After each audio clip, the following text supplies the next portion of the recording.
I get the bike started and I come bring the legend also, we go back. This one puts it in first gear and floors it in two-wheel drive. Sinks, yeah? Then puts it in four-wheel drive and floors it. So front also sinks. Now the thing is properly sitting on the chassis. Yeah? So I'm like, shit, we're in trouble. Yeah? So I go leave the bike in the high tide line and I walk back. What to do. You can see this wide open beach, nobody on it. One legend stuck there.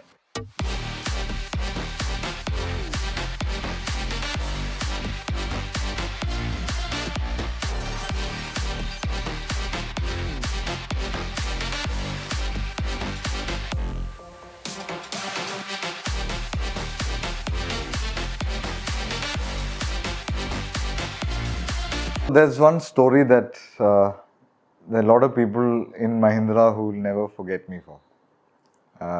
It's a funny story. It happened a long time ago, so I think it can be told now happily. It's been told in the past, but yeah, I can say it again. I kind of enjoy telling this one because it's so mad. So Mahindra പണ്ടൊരു MM540 based ഒരു special edition jeep launch ചെയ്തായിരുന്നു. This is called the Mahindra Legend. It was to celebrate, I think, 60 years of Mahindra. I forgot exactly, but it had Chairman Keshav Mahindra's signature on the door. It had a winch on it, but they didn't give us the remote. Alloy wheels, bull bar in front, fog lamps on the roof, convertible, so top roll bars in the back. So it looked quite nice, metallic green paint. Yeah? It looked very nice. Anywhere you took it, even in Bombay and all that, ellarum thirinju nokki, that kind of vandi. So my idea was we'll take this car and we'll go do a shoot on a beach. Like fun story. We'll take a bike, we'll take the car, we'll take a Polaris ATV or something and go drive it on the beach and get some fun shots and just talk about what it's like. These kind of vehicles are recreational vehicles. No? So what can you do with them? This is one of the things you can do. Okay, story idea approved, go do it. So I called Mahindra, said, do you have one of these? They said, yeah, there's only 60 of these cars they made. They said, yeah, sure, but you have to come and meet us to pick it up. So I went to Mahindra, I met Vivek Nair, and he said, see, Ausif, this car is very important to us. It's got a chairman's signature on the door. It's a special edition vehicle, so please be careful with it.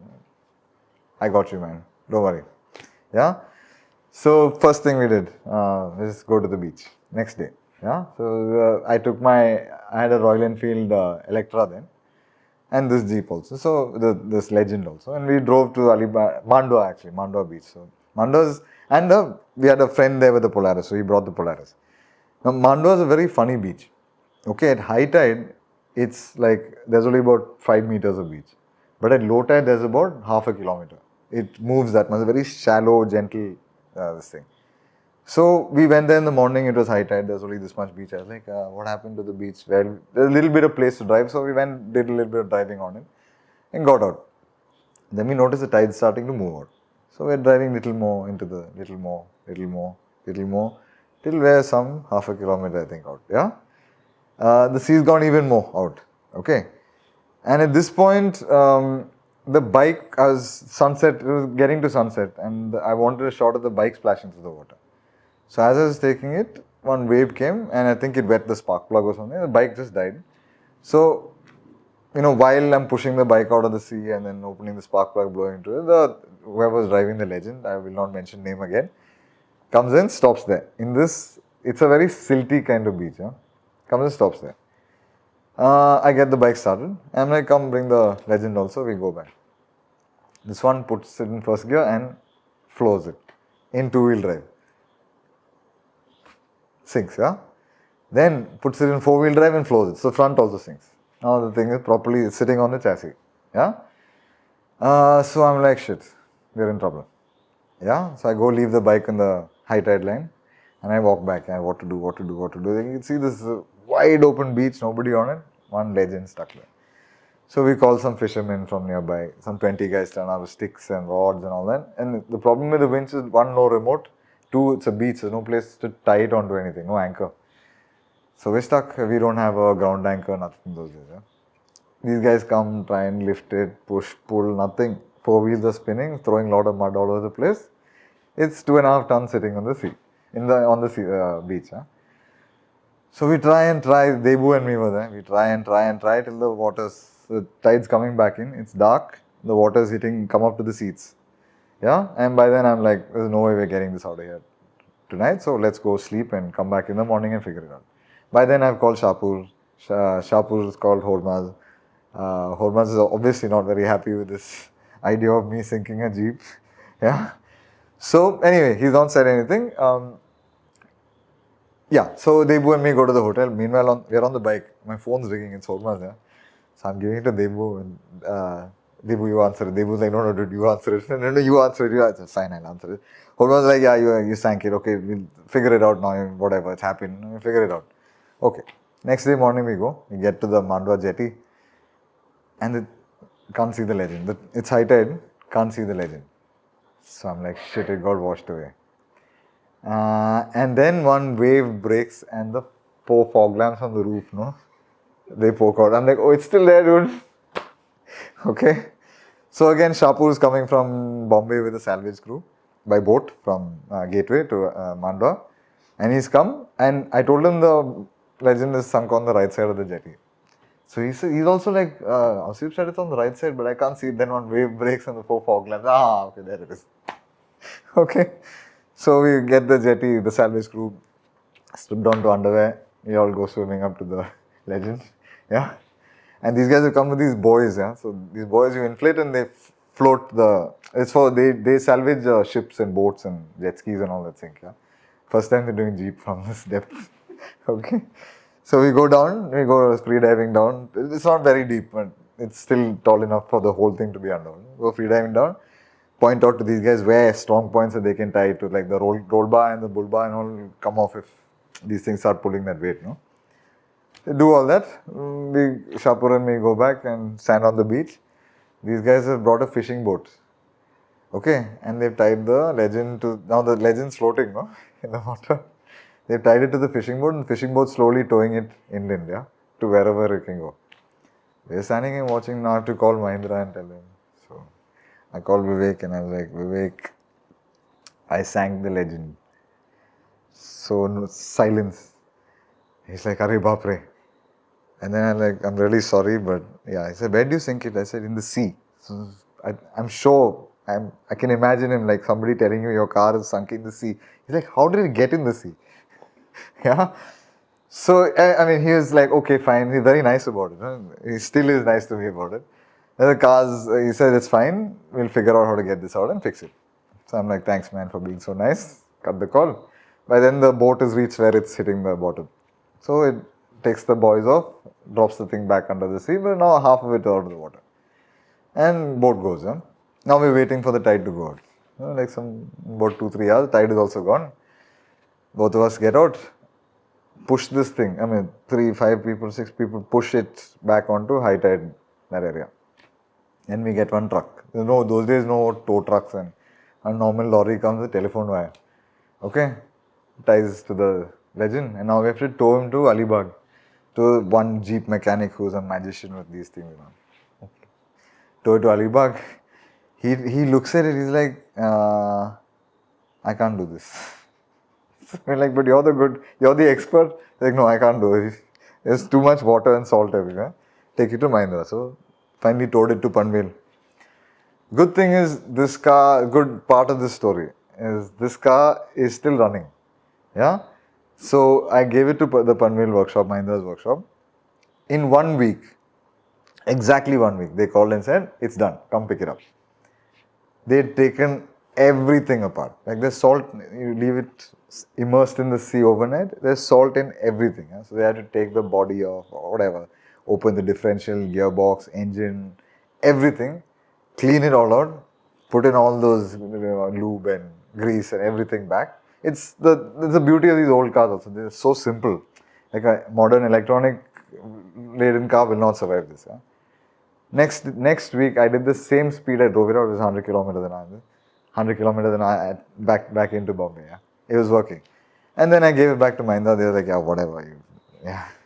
Just whatever.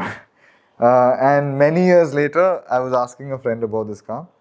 He said he bought it off. I mean, I don't know if he bought it off. He was working for Mahindra at that point in Bangalore. So he said he's using that very car in Bangalore. So it's there today. Yeah. Yeah. So this is one story with a happy ending. All this happened. That red Electra was this long-term car that I was talking about. There is a long-term car, a long-term bike that Ochacko had. I wanted a bike after that, but my parents they don't like. I mean, they hated motorcycles then. They're more what do you say, acclimatized to them now. But I had a salary then with Autocar, so I wanted to buy my own bike. I bought a second-hand Thunderbird from Royal Enfield itself, from their media fleet. Made it 400cc by putting a Mitsubishi Lancer piston. It's not a Hyundai piston, Harsh. It's a Mitsubishi Lancer piston.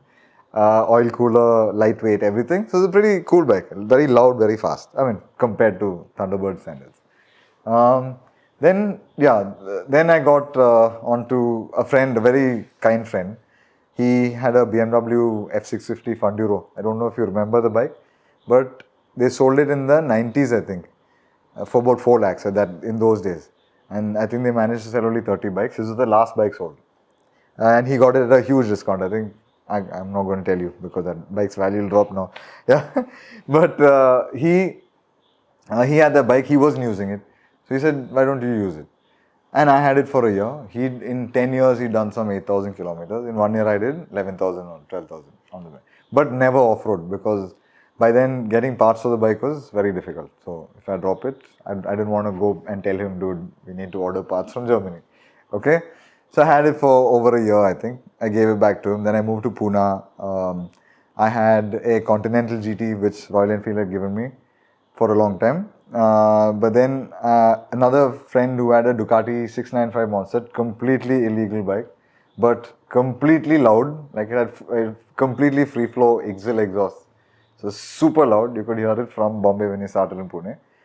I had that for a long time, but then again, parts for that bike was I was leaving Pune also, so I got tired and he took it back. I think the bike's, can't tell you where it is now.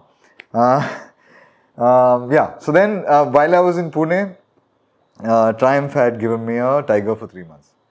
And this was the best thing to do because I'm not paying for service, not my tires. So I learned how to ride it a little bit off-road there, and I learned how to power slide it accidentally on Sirish's quarry. Accidentally. And I was like, oh, that's how you do it. Yeah, that's exactly that moment I had when I accidentally did it. And then I came back and I loved that bike. Like I use it for everything. Haircut, going to buy bread, milk, eggs, whatever, Tiger. Yeah, I didn't use an office car for I think the 3 months I had this bike. Rain, sun, whatever was this bike. Bombay, Tiger. Lonavala, off-road, Tiger. Everything, yeah, office, Tiger. Yeah. So that bike was, I was like, I need to own a Tiger. So then I came back to Kerala and all that, and that's when like this bike came up, the Triumph Kochi dealer's demo bike, and he wanted to get rid of it, so I got it for a good price. Again, I'm not going to tell you, but it doesn't matter. I'm never going to sell this bike. So I got this bike, and then Triumph had asked me to do a Tiger Trail kind of event here. So Rish ended up being my first customer. And that day, he was the one who rode the furthest on the trail. It was a very difficult trail. We really struggled. Even I was really struggling. But he was the one who was saying, and he told me then itself that if you're thinking of doing this seriously, I have an adventure company. Why don't we start something? Of course, and me being me, not taking anything seriously at that point, I was like, whatever. But that happened. Then I met Ashik because he bought the Scrambler. He wanted to run it in, and I saw how crazy his first day bike. He wants to run it in so he can get the Vance and Hines exhaust put on. Okay, done. So I meet him like that. I start hanging out. Triumph is doing another Tiger Trail. So that's when Rish and I and Ashik realized that we should do this.